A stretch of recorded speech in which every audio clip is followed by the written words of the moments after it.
desde Guayaquil con K. Yo soy Tepullica y esto es Calima de Ciudad. Un espacio donde la historia, la cultura y la memoria han decidido sentarse a tomar algo caliente para conversar. Desde la hemeroteca municipal hasta tus oídos, estamos aquí para moverte el piso. Con sangre caliente y memoria viva. Calima de Ciudad. Debo ser completamente honesta respecto a esto. Si no hubiese sido porque revisé de nuevo mis notas, el episodio de hoy hubiese sido otro. El día de hoy, contra todos los pronósticos, les presento un episodio radiofónico, 100% pensado para escucharse y no para verse, donde la importancia radica en el sonido, en el ritmo y en los tiempos. Hacia el final de este episodio tendremos una sesión de improvisación musical que va a estar alrededor de todo lo que hable aquí, porque también van a estar improvisando mientras hablo, en vivo. Así que ya saben, suban el volumen. Desde hace ya 5 años que vivo en la ciudad, y siempre me ha sorprendido su escena musical. Por un lado, siento que es muy difícil acceder a la música académica y orquestal. Los conciertos son limitados y hasta en algunos casos poco relevantes. Es decir, sé que la Filarmónica hace conciertos mensuales, pero conozco muy poca gente que haya ido más de 2 o 3 veces a verles. Por el otro lado, ya perdí la cuenta de los panas y conocidos que inician una banda muy dispuestos a lanzarse a tocar en los canales del Guayas para que les escuchen. La música nacional me ha parecido súper interesante. Soy fan de muchísimos proyectos y agrupaciones. Para mí, todas tienen algo que las distingue, que me interesa y que me conmueve. Ahora, como muy buena nerd que soy, quise revisar qué opina la historiografía sobre esta falta de oficialidad musical en Guayaquil, para ver si existe alguna clase de vínculo. De hecho, la falta de oficialidad es inminente tanto en la historia de la música académica como de los géneros populares. Aquí les voy a lanzar algunos datos que pude rescatar de unos folletos publicados en los 80s por el Banco Central del Ecuador. La primera ópera se estrenó en Guayaquil en el año 1842 para celebrar sus 22 años de independencia. Y como aquí nunca faltan las situaciones aleatorias, la ópera se estrenó durante la epidemia de la fiebre amarilla, que acabó aproximadamente con 5.000 personas. Esta ópera no se estrenó en un teatro, sino en una casa de caña que alquilaron y acondicionaron para la ópera. El Teatro Olmedo viene mucho después. Tenía una capacidad de 1.500 espectadores. Fue inaugurado en 1857. Además, contaba con 3 características muy importantes para la época. Una acústica de primera, una enorme araña de cristal para 300 luces de gas y un telón de lujo. Como he acotado en nuestros episodios anteriores, el gran incendio de Guayaquil cambia completamente la estructuración del pasado urbano. Y esto no fue diferente para el panorama musical. El Teatro Olmedo, después del incendio, se reconstruyó y fue reinaugurado a principios del siglo XX. Funcionó entonces como la sede de presentaciones de todos los músicos extranjeros que venían a esta ciudad. He encontrado un sinfín de anuncios en revistas previas al segundo incendio del Teatro Olmedo, porque se vuelve a incendiar en 1930 y de ahí lo reconstruyen, pero como un cine. Estas publicidades anuncian presentaciones musicales.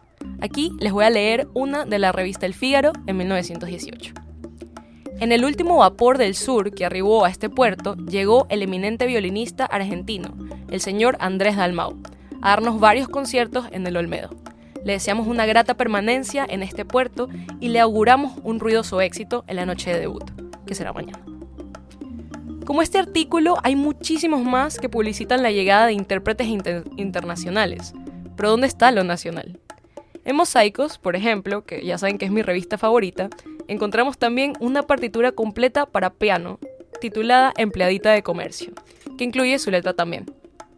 En un artículo publicado por la Universidad de Texas en 1983 por Johannes Riedel, titulado El Pasillo, Folclor o Música Nacional, encontramos esto. Las grabaciones del pasillo se venden mejor que cualquier otro tipo de música popular en el Ecuador. Por ejemplo, Industria Fonográfica Ecuador, Sociedad Anónima o IFESA, grabó pasillos en una producción de 1 a 5 en 1946. En su mayoría, acotan, los compositores de pasillos son aficionados musicales. Por supuesto, también hay compositores profesionales, pero definitivamente son la minoría. Esto me lleva a mi siguiente punto. Aunque el pasillo, al parecer, era el género más escuchado por todos, no he encontrado mucha participación de él en ninguna revista. Es raro, ¿no? Dentro de estos folletos del Banco Central, en una selección de diferentes compositores importantes para la música académica ecuatoriana, encontramos un solo compositor de pasillos, que es Francisco Paredes. En las palabras del folleto, Francisco Paredes fue un compositor fecundo, muy conocido y apreciado en todas las latitudes del Ecuador, principalmente en la costa. En su música popular siempre palpita nuestro folclore ecuatoriano por su lirismo melódico, su transparente armonía y la sinceridad de sus ritmos. Ha dejado más de 500 piezas musicales que en su mayoría han sido difundidas en todo el país. Les juro que hasta aquí a mí no me queda nada claro el panorama musical, en el marco temporal de nuestro programa sobre todo. Por eso les dije que al principio el episodio de hoy pudo quedarse hasta aquí, pero decidí regresar ayer al archivo a ver si me podía encontrar a Euterpe, una revista editada por el Conservatorio de Guayaquil en 1932. Y adivinen qué. Después de estar un rato metida en las bodegas del archivo, la encontré. Me emociona mucho poder esclarecer un poco más para ustedes, mis queridos calimeños, esta historia ambigua y muy silenciosa. El primer número de Euterpe sale el 28 de octubre de 1932. Fue dirigida por el maestro Pedro Traversari, que también dirigía y enseñaba simultáneamente en el Conservatorio de Música de Guayaquil. Como siempre, les voy a leer para ustedes el primer editorial, para hacernos una idea de la revista. Nuestro propósito se titula: Triunfo y unión. He aquí, queridos compañeros, nuestro propósito. El de todos aquellos que solo por un sentimiento de compañerismo, desinterés y entusiasmo nos lanzamos llenos de fe hoy al campo del periodismo. Nuestro deseo de unión y nuestro medio musical querían y hacían necesaria esta publicación, la que no llevará otro propósito que el de la culturización del arte musical por medio de la cooperación sana, sincera y espontánea de todos aquellos que quieran triunfar y hacer labor con nosotros. Noble será nuestra labor. La unión musical será nuestra más grande aspiración. Esta unión tan necesaria y que tanto necesitamos primero para conocernos y comprendernos, y luego para el triunfo del arte. En su primer número, además, incluyen una nómina con los profesores del Conservatorio de Música. Tenían una amplia variedad de instrumentos. Además, anunciaban sus conciertos y su programación. Entre sus programaciones tenemos obras como el himno nacional para abrir los shows, el Besar tus ojos, que traté de buscar información, espero en algún punto poder esclarecerla para ustedes, pero no sé si es un bolero o un pasillo, el Cuyahuac, que es una danza polaca, y también recitaciones de poemas con piano. Cabe destacar que el conservatorio también funcionaba como un conservatorio de declamación de poesía. En su segundo número, al hablar sobre la labor del conservatorio, dicen algo que me dejó simplemente en shock y que nunca había leído en una revista ni de esta era ni en ningún lado, literalmente. El pueblo ecuatoriano es artista por naturaleza. Podemos decir que el artista ecuatoriano nace por naturaleza. Poco estudio de los grandes maestros, poquísimas reglas aprendidas y enseñadas. El artista, sobre todo el músico, entre nosotros, ha producido lo que la naturaleza le ha dicho sin el pulimento de reglas establecidas para el arte. Aunque en la revista terminan diciendo que deberíamos estudiar a los maestros y aprender las reglas para hacer un mejor arte y tal, yo quiero destacar esto de aquí, esto de crear desde la naturaleza con la falta de recursos, ¿no? Guayaquil, o sea, aquí llego a la conclusión de que Guayaquil me sigue diciendo que siempre han sido punks, siempre ha sido desordenada. Y deberíamos pensar que nuestros panas que empiezan una banda sin saber cómo realmente debería empezar, de alguna u otra forma siguen esta tradición. Euterpe me sorprende. Es una revista que surge por la necesidad de unificación. Es gestionada, editada y dirigida por el mismo Conservatorio de Música de Guayaquil. Solo hay 4 números disponibles en la hemeroteca municipal, los pueden ir a ver, como les digo siempre, mascarilla, guantes, se van a la hemeroteca, llevan su cédula y la revisan. Y bueno, entre otras curiosidades, quisiera mencionar que en Euterpe, contrario a lo que podríamos pensar, vemos full presencia de la figura femenina en la música. Hubo cierta apertura a la inclusión. Hay algunas biografías de mujeres que son profesoras o que daban clases en el conservatorio. Pero obviamente, como nunca faltan las influencias patriarcales, estas solo podían ver clases separadas de los hombres. La única clase que las mujeres tenían permitido ver junto a los hombres en el Conservatorio de Música de Guayaquil era solfeo. Hay una gran cantidad de anuncios en la revista que hablan sobre músicos profesionales para tocar en eventos. Además, incluyeron un diccionario de términos musicales en donde hablan sobre diferentes cosas, gestualidades, no sé, por ejemplo, qué es un alegro, qué es no sé, cosas así como que terminología musical. Además, incluye un montón de reseñas biográficas, como por ejemplo hablaron de la vida amorosa de Bach como que por 2 números seguidos. Fue muy gracioso, la verdad. Literal, hay una cosa que es como que la vida amorosa de Bach, así. Ahora que ya tenemos una mejor idea de todos los dilemas y los vacíos extraños de la historia musical en Guayaquil, vamos a pasar a nuestro break.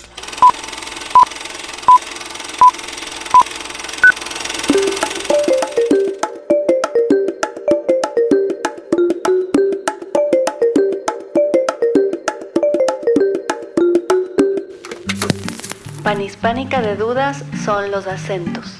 Pero a ver, un momento, retrocede. Lámpara. ¿Qué significa lámpara? Chuta, yo generalmente uso la acepción en la que lámpara es una persona que es rayada, o que puede tener actitudes locas, desenfrenadas. Panhispánica de dudas son los viajes. ¿No? La ciudad va cambiando a un ritmo vertiginoso. Eso también lo hemos hablado con otros invitados que hemos tenido y yo me doy cuenta también que Guayaquil muta a cada segundo, ¿no? Panhispánica de dudas son las historias. Claro, ahí yo creo que también este viaje o esta venida a Guayaquil coincide con un paso también como de a cierta adultez, ¿no? O sea, salir del hogar paterno-materno. Panhispánica de Dudas es el podcast donde abordamos nuestra relación con la ciudad de Guayaquil. Escucha Panhispánica de dudas, aquí, por la señal de Radio Huartes, frecuencias de lo sensible. Temperatura de 32 grados, sensación térmica desconocida.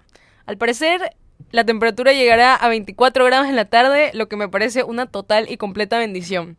Además, quisiera acotar que esta semana por alguna razón ha hecho full viento y hasta me he tenido que arropar en la noche. Además, entre otros anuncios publicitarios, manda tu propuesta fancinera esta semana para el fanzine final del programa. Mándame un DM a mi Instagram, Tepullica, para pasarte toda la información.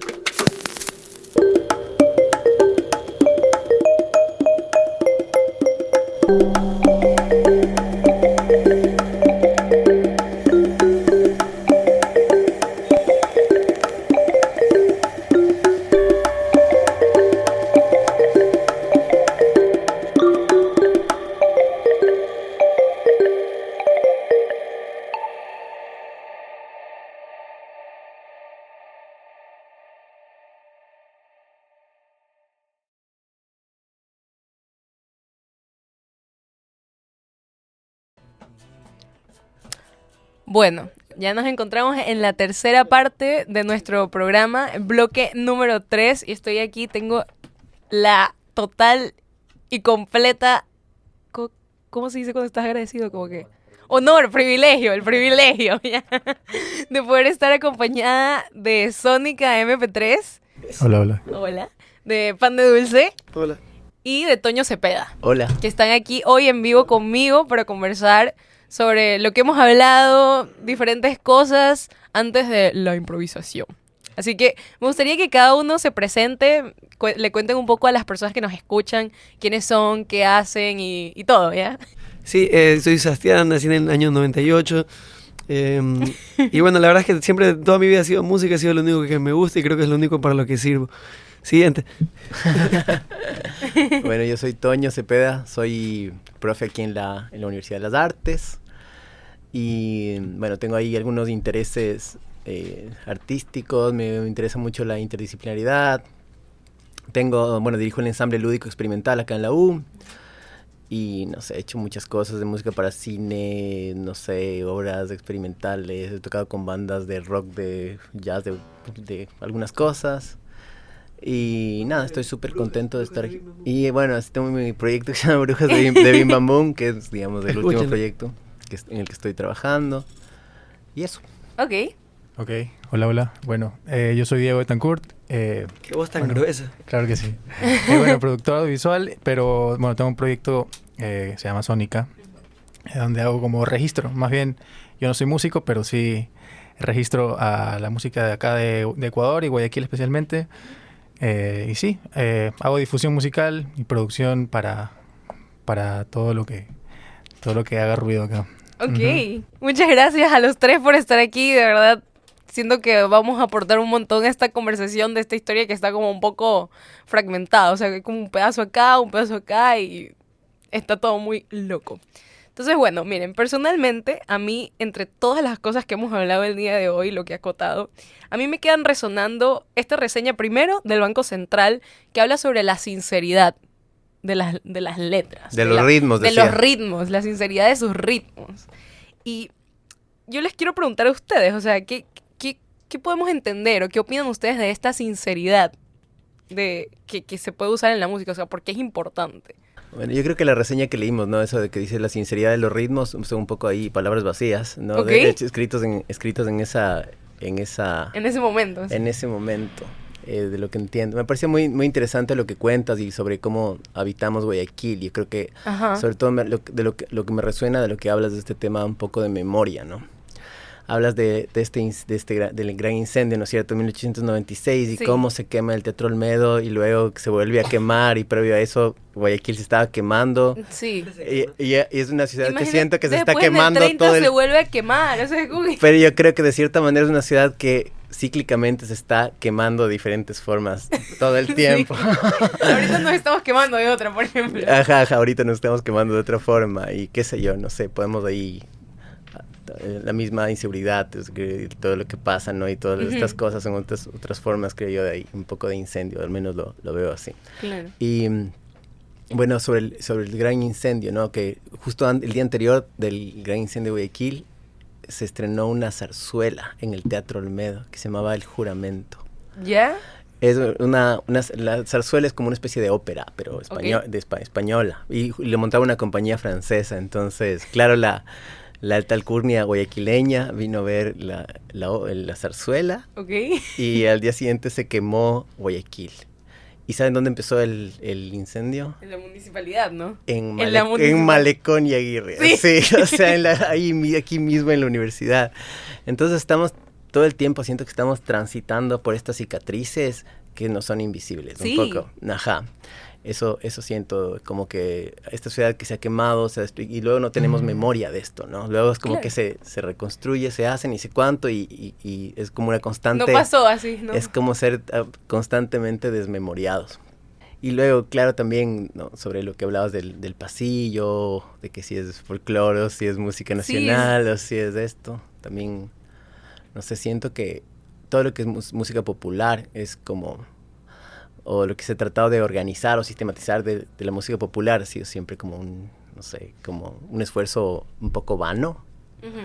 Sí. Porque creo Yo que- también siento eso. Cuando sí. estaba haciendo la investigación para el programa me di cuenta de que no hay documentación. O sea, yo me esperaba encontrar un libro así como que Historia del Pasillo Ecuatoriano, pero no... O sea, busqué y es muy limitado. Es limitado. Sí, hay cosas que hacen musicólogos actualmente, Pablo Guerrero y otra gente, sí hay como cosas, pero usualmente, por ejemplo, la etnomusicología estudia más como la periferia, lo que está afuera, ¿no?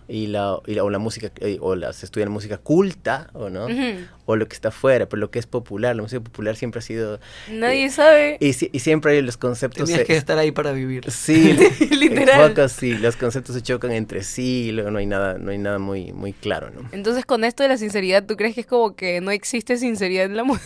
¿O qué? No, más... Esto de la sinceridad a mí me dejó muy loca, porque entiendo que sí es como esto de palabras vacías, pero creo que la sinceridad igual mueve muchos proyectos de aquí de Guayaquil. Lo que yo siento es que hay gente que hace música muy sincera y Ujú. luego la falta de sinceridad muchas veces está en la forma en la que se trata de encasillar o de sistematizar o de mirar, ¿no? Ok. No sé, por ahí. Entiendo ya. No, a mí me sorprende un poco como estas revistas como que existían hace tanto tiempo, Ujú. las reseñas y cosas así, como Sí. que todavía en los años 30. Esta revista era de los 30, 32. Del 32. Ujú. Y se hacían estas cosas. Y sí, o sea, un poco esta parte de lo que dicen sobre cómo describen a la música, le dicen que es sincera o algún otro adjetivo. Bueno, sí es como que, no sé, así de esa forma trataban como tal vez de retratar la forma en la que se sentía o en la que veían el ánimo en el que presentaban en la música, tal vez, no sé. Es muy diferente, o sea, igual es muy raro cómo presentan la música, sobre todo en Euterpe, a mí me parece, porque es como, dicen unas cosas como súper inteligentes, como esto de que el músico surge como por la naturaleza, así como toda esta naturaleza casi de que el músico tiene que resolver y que hacer estas cosas, y después dicen, bueno, pero no deberíamos ser así, o sea, literal es lo que diferencia a Guayaquil y al Ecuador en general, o sea, esta precariedad en las artes y que aún así tengan esta idea de que Ecuador tiene una sociedad artística, o sea, es como... También sobre lo que decías sobre el pasillo, ¿no? O sea, que no has encontrado mucho. Hay este artículo de Vilma Granda que se llama El pasillo ecuatoriano, noción de identidad sonora, y un fragmento dice: el pasillo ha sido marginado por una autodenominada sapiencia musical que lo desvaloriza y lo ha eludido por una vanguardia que asume lo popular solo como práctica de contenidos políticos o como confrontación del estatus del oculto. Obviando en el canto del abarricado, en los cenáculos del buen gusto, el pasillo logra sin embargo sobrevivir más de un siglo como huérfano de esas referencias de élite, evocado en sí en el registro inconsciente de memoria de miles de ecuatorianos que lo usan todavía para expresar sentimientos y motivarse, introspección y catarsis. ¡Wow! Entonces ahí el pasillo lo que hace también es, sí es una cosa común, o sea, es una cosa común a la Sierra Central, a Loja, a la costa, a un montón de lugares del Ecuador, que un poco es una cosa que se respira, pero desde ese lugar como de esta introspección y de esta catarsis, ¿no? Uh-huh. Ajá, es, wow. Es como catártico. Y luego, claro, el pasillo desde el siglo XIX se introduce como a través de bandas militares, ¿no? Que toca, sí, leí algo de eso. Y de hecho, también, o sea, está en esto leyendo un poco sobre el pasillo, también hablaban sobre que el pasillo realmente no es ecuatoriano y que por eso de alguna forma las personas lo han alienado. Pero eso me parece como tan mentira. Es tan falso. Pero es una estupidez. Es horrible. Total. Como que el pasillo provino de Venezuela y de Colombia y Ecuador lo adaptó y es como... Pero si lo adaptamos ya, con eso ya... Es como que te diga, claro, tú ves un pasillo y puedes encontrar hasta referencias de cosas, de melodías árabes. Por ejemplo... En el alma en los labios, ¿cierto? Cuando de nuestro amor la llama apasional. Claro, sí.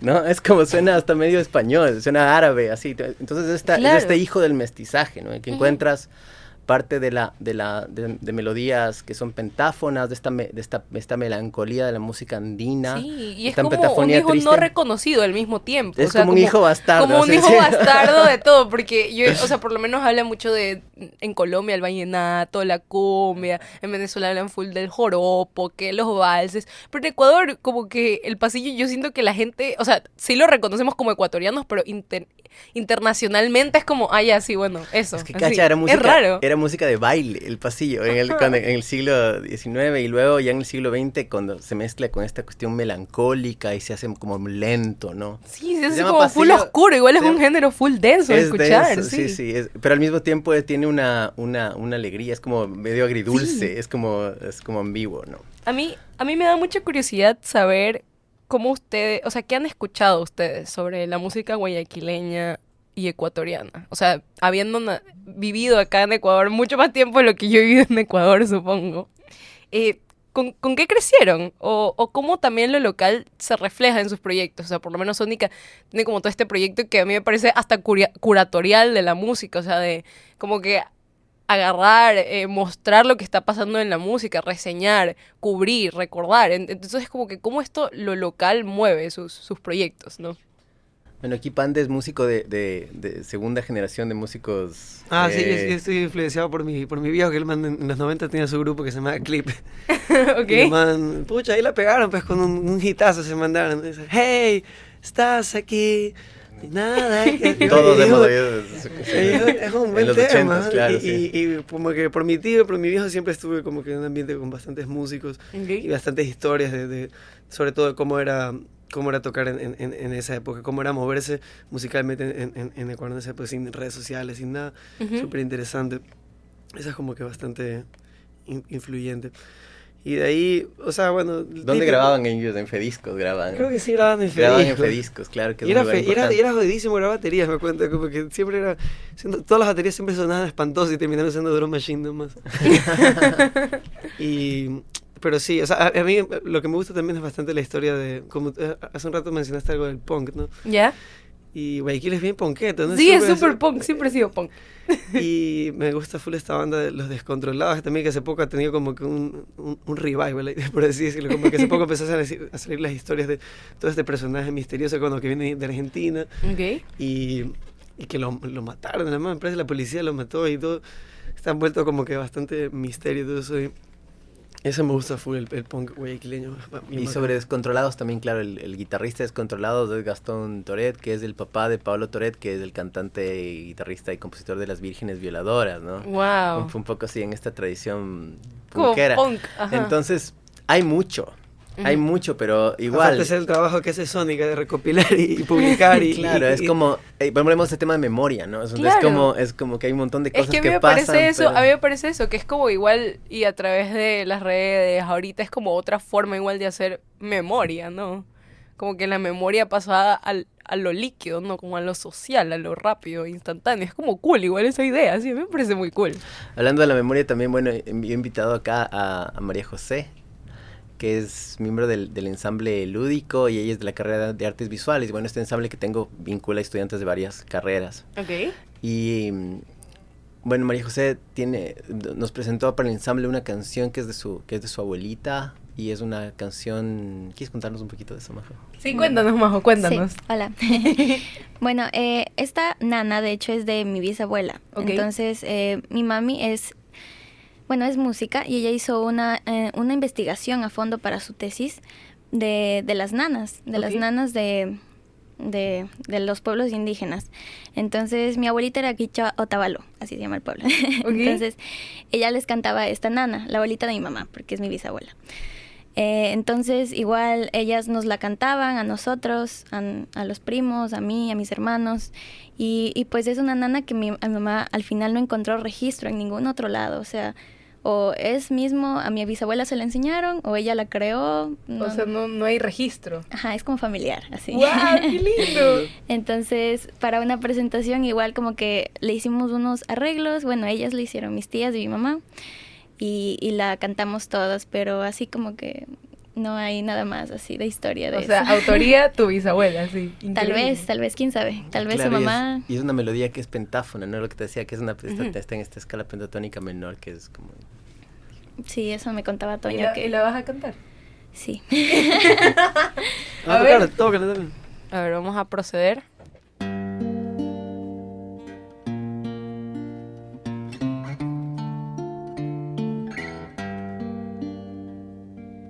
Duerme, vida mía, duerme sin pena, que al pie de la cuna la mamita vela.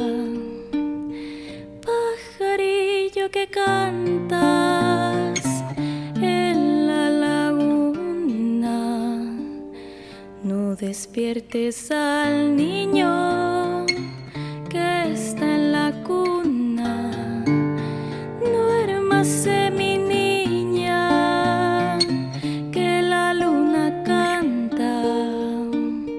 La noche se viene sobre la montaña.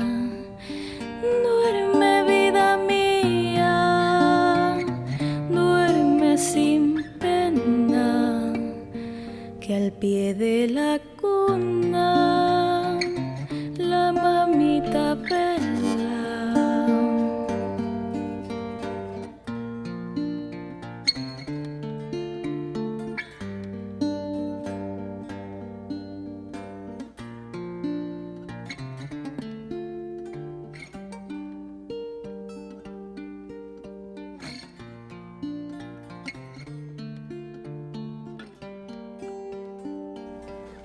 Qué linda canción. Qué bonito. Está buenas. Me voy a poner a llorar así. ¡Qué hermoso, qué hermoso! Sí, es bien linda, la verdad. Es hermosa y la letra es como... Ahí sí es linda. Sí, la parte de como que el pajarito y el lago, así como, no, qué lindo. Y la voz de la Majo. Sí, la voz de la Majo también, sí. Gracias. Gracias, Majo, de verdad, Gracias, por Majo. venir, así. Increíble. Se apoya. Wow, ahorita estoy sin palabras, me quedé así como que no sé qué hacer, estoy así. Sí, igual en esa investigación también se encontró que hay una canción que se canta en misa, como que muy famosa, la de Salve, salve, gran señora, salve, poderosa madre. Es una canción religiosa que mi mamá encontró que era una canción indígena que se cantaba a la luna y que los españoles la modificaron para hacer la colonización más facilito. Entonces como que los sincretismos ahí. Le hicieron para la Virgen, pero en realidad es una canción a la luna. Entonces, y por eso tiene la melodía tan indígena y así. Claro, que es como así asincopada, así es como salve, salve, gran señora, salve, poderosa madre, salve, emperatriz del cielo, hija del eterno Padre. Y así, la canción. ¡Wow! ¡Qué bonito! Qué linda voz, Majo. Sí, cantas hermoso, sí. Qué bonito. Estoy tiesa, la verdad. Ya me han desarmado. Así, estoy así, wow, qué lindo todo. O sea, igual, o sea, creo que también llevar a cabo un proyecto musical como el que tienen. Tú has tenido como 8,000 proyectos musicales, así que es como, bueno. Pero igual, y de alguna forma también Guayaquil influye, ¿no? En sus proyectos, supongo, ¿o no? Totalmente. Sí. Claro, es el lugar donde estás. Y o sea, personalmente, ¿ustedes qué podrían como rescatar? O sea, ¿qué podrían ver ustedes de Guayaquil en lo que hacen, no? Yo solo quiero mencionar algo que... No quiero sonar como más así quejumbroso ni nada, no quiero quejarme, quiero empezar así una nueva vida sin quejas, pero si algo que me... ¿Puedo decir malas palabras? Sí, claro, sí. Algo que me arrecha es como... Hay algo bien... Hay una especie, como una raza de guayaquileños que no tripea la música, que son totalmente amusicales. Uh-huh. Y que... Te voy a contar una anécdota ya, que me dejó choqueado de por vida. Ya, cuéntame. Me dejó choqueado así. Y era este vecino... Que peloteábamos y toda la vaina, y man así de X de la vida, el man, yo qué sé, ingeniero, abogado, no sé a qué se dedicó después de su vida, pero en una ocasión el man mencionó como que no entendía la música, no entendía como que no, o sea, no decía, no tripeaba cómo podía ser un trabajo, no tripeaba cómo podía ser como algo, solo era como que no entendía por qué existía, así. Wow. Pero lo decía como con un poquito así, sintiéndose superior, así como es una estupidez, como esto es un jueguito, así como que y esa cosa me quedó, mira que lo estoy contando. Claro, así, sí, me imagino. Como que cómo puede existir alguien así, que no reconozca la grandeza de la música, que no le... Sí, porque para mí es como una religión más que algo, o sea, la música es full religiosa, full espiritual, necesaria, es alimento. Y es feo como que en esta ciudad suele toparte con bastantes personajes que, claro, que no reconocen a la música como una profesión. Y es súper guayaquileño, como que verlo como un juego y no verlo como algo a lo que le vas a dedicar toda tu vida. Claro, igual es algo que me arrecha. Que lo que dices aquí, o sea, siento que lo puedo conectar un poco con esta idea de que en las revistas que hablamos acá en el programa, como dice Toño, o sea, lo popular, la música, lo que suele escuchar la gente, que está completamente olvidado, ¿no? Es algo que está como en segundo plano, igual que acá es como la música no es una profesión, o sea, porque es como un jueguito, es como algo popular, es wow, qué fuerte, como se pueden reflejar ciertas cosas, ¿no? Uh-huh, sí, y de la nada como te vas a otras ciudades y es como que ves a todas las personas ves que ese pensamiento no existe. Es muy diferente, sí. Es muy diferente como si como una profesión, como lo que es. Claro, es que... Wow. Feazo encontrarse con esos personajes. Sobre lo que preguntabas, sobre Abundan. cómo influyen, digamos, cómo influye la ciudad en lo que hacemos. En mi caso personal, bueno, tengo esta banda ahora que se llama Las Brujas del Bim Bam Boom, y Bim Bam Boom es este barrio en el que vivíamos, ¿no? Y que tiene toda esta historia y este mito de que está embrujado y toda la cosa. Claro, que antes era como este parque, ¿no? Era este parque de diversiones en los 60s y luego y era este lugar súper aniñado y luego lo botaron y fue casas abandonadas y ahí fue... ¡Qué miedo! Y se hizo el mito así del Bim Bam Boom como este lugar embrujado. Y de esa casa es densa. Yeah. Y luego también, no sé, cuando vine a vivir a Guayaquil, hice este disco que se llamaba La vida en el espacio, que un poco trataba sobre cómo de repente encontrarme en Guayaquil y cómo habitar digamos, este lugar, ¿no? Este espacio, un poco va de eso. Es raro, que fue ¿sí? un poco un shock, así. Ajá, entonces yo creo que en mi caso es súper determinante. La ciudad ha sido súper determinante, digamos, en mis proyectos. Ok. Sí. Bueno, en mi caso, no sé, yo siempre he pensado un poco, últimamente menos, pero que sí, que Guayaquil, por lo menos en comparación a Quito, por ejemplo, la cultura no es tan importante, o la música no es tan importante, que no hay tanta, pero sí la hay, y creo que aquí en Guayaquil hay que buscarla un poco, ¿no? Sí. Como salir a la calle un poco más, sí te vas a encontrar con cosas chéveres. Otra cosa también de la ciudad es que, bueno, sí se limita un poco a ciertos círculos, pero en general en Ecuador, y bueno, ahí te puedes encontrar con pocas cosas, pero si sales un poco a la calle, sí hay cómo encontrar cosas nuevas. Esta cultura como que del punk se mantiene como en la calle igual. Está latente todo el tiempo. Aunque sea un poco menos, igual se mantiene. Entonces sí, como que la ciudad, a veces sí te desanima un poco el que no haya tanta gente que tenga en su radar como... Creo que no se dan cuenta lo importante que es. Como que no se dan cuenta que es como un fundamento de la humanidad. No, y lo importante que es la música y también lo original que a veces son las propuestas que nacen de aquí, del Ecuador. ¿Sabes cuál me gusta a mí? Esa canción que es carro, casa, plata y cadena. Ese es un temazo. Sí, o sea, a mí siento que salen unos proyectos súper locos. O sea, por lo menos este de Dinosaurios, el de la funda de chifles, es mi canción favorita de la vida, así. Tenemos los mismos gustos. Así, yo amo. Y es como cosas que igual y representan bastante, o sea, que te puedes ver igual en las canciones, ¿no? Como que en los proyectos de acá yo siento que me puedo ver en lo que cantan, lo que cuentan, lo que relatan, porque es como un vivir como muy específico. O sea, la experiencia ecuatoriana es una experiencia demasiado específica, la verdad. Ahí está esa sinceridad de la que... La sinceridad. De la que hablabas al principio, ahí está eso. Ahí está. Es salserísimo Guayaquil también. Es re salsero. Sí. Ahora menos, pero sí es. Ahora menos, sí. Pero si vas por ahí sí puedes encontrar... La otra vez no sé en qué parte estaba del centro que vi un mural de Ismael Rivera y Héctor Lavoe y dije, qué arrecho este. Y hay unos personajes salseros guayacos olvidados también, Tony Presidio y una gente que son...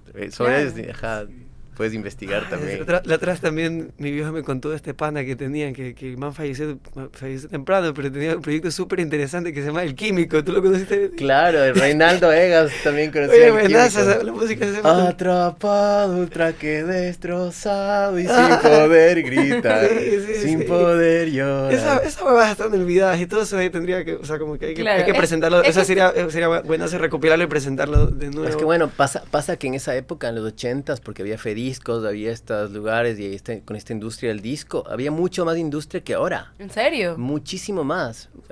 Había muchísima más industria que ahora. Había artistas nacionales que estaban pegados, sonaban en la radio y eran mainstream, ¿no? El grupo Clip, del tío de Sebastián, era una banda que tú veías videos en la tele y era una banda súper pegada y muchos otros proyectos de esa época, ¿no? En Quito, por ejemplo, había full bandas y Umbral y ni sé cuánto y había una movida y era cosas que que consumías diariamente en la televisión y etcétera, ¿no? Había mucho más industria. Y claro, ahí también como había televisión, digamos, y había, qué sé yo, 6 canales de televisión. Entonces, pasaban fenómenos como una cosa que se llamaba Nuestros Artistas, que era una cosa que pasaba...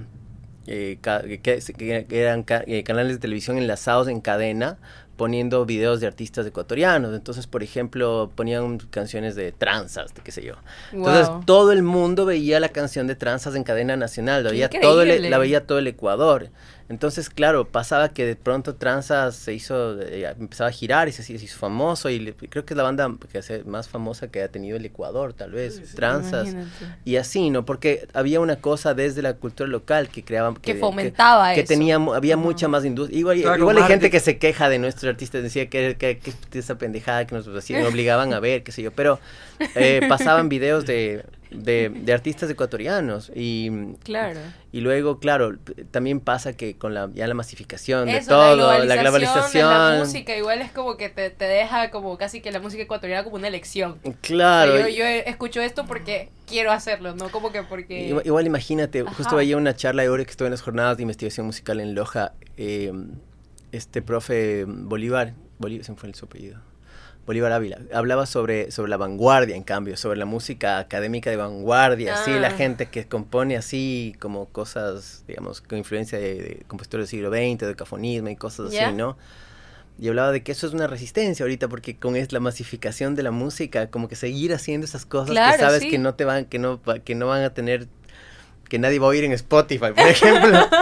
Es como que hacer eso es un poco un acto, es un acto de resistencia. Igual es como un mundo que está un poco, esto de la composición un poco más eso que tú dices, como el do de cafonismo, es algo que está como que tiene su público, pero es algo súper de nicho. Sí, súper de nicho, pero ponte a pensar, los que estamos en la movida como más independiente, porque Pande, por ejemplo, que es un proyecto que gusta mucho a mucha gente acá, digamos. Sí. No es un proyecto, o sea, no, nuestros proyectos, nuestras bandas que hemos tenido, que han tenido un público, Björn Borg, qué sé yo, Can, otras bandas, pasa también que llega un momento en que no son sustentables. Claro.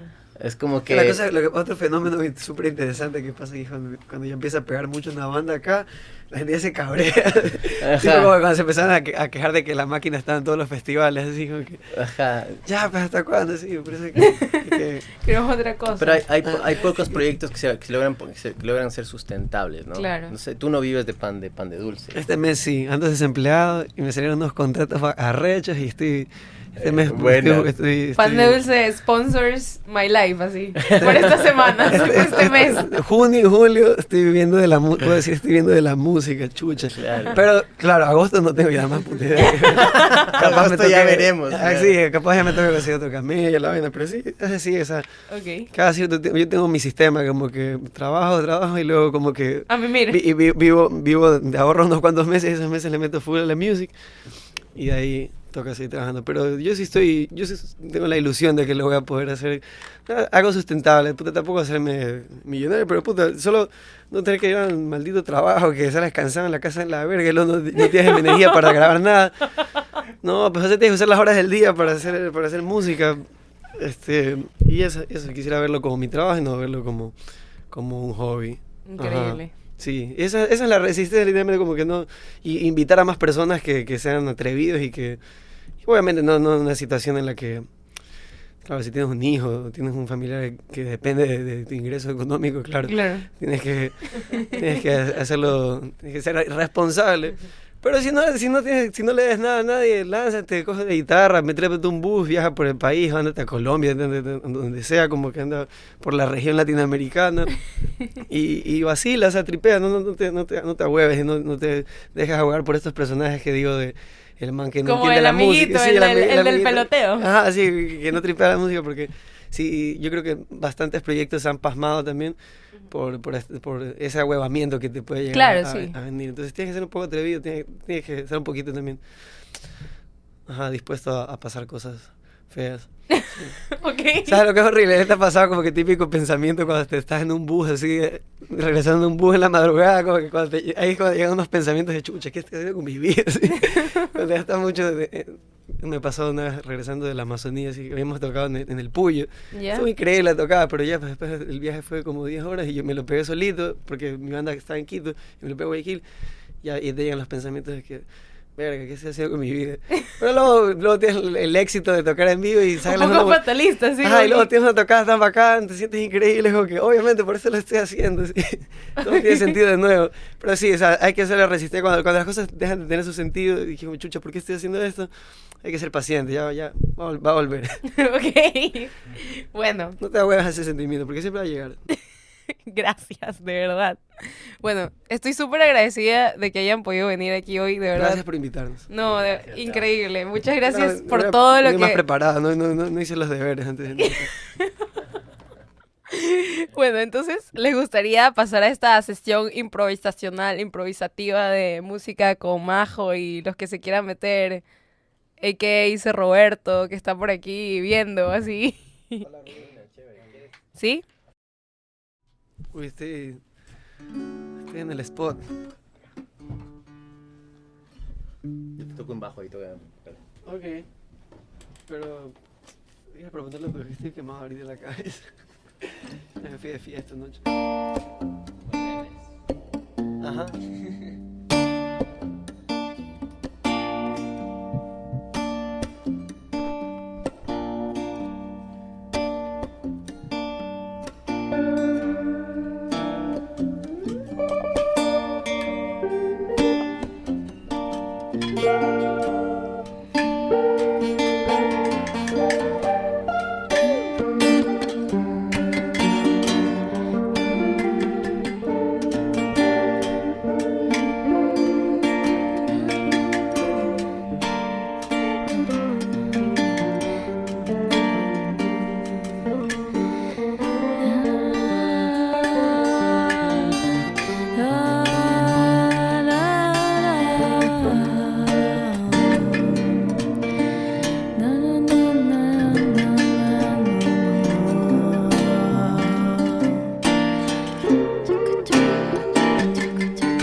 Siento que era cumbiero.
De dulce en todo Guayaquil.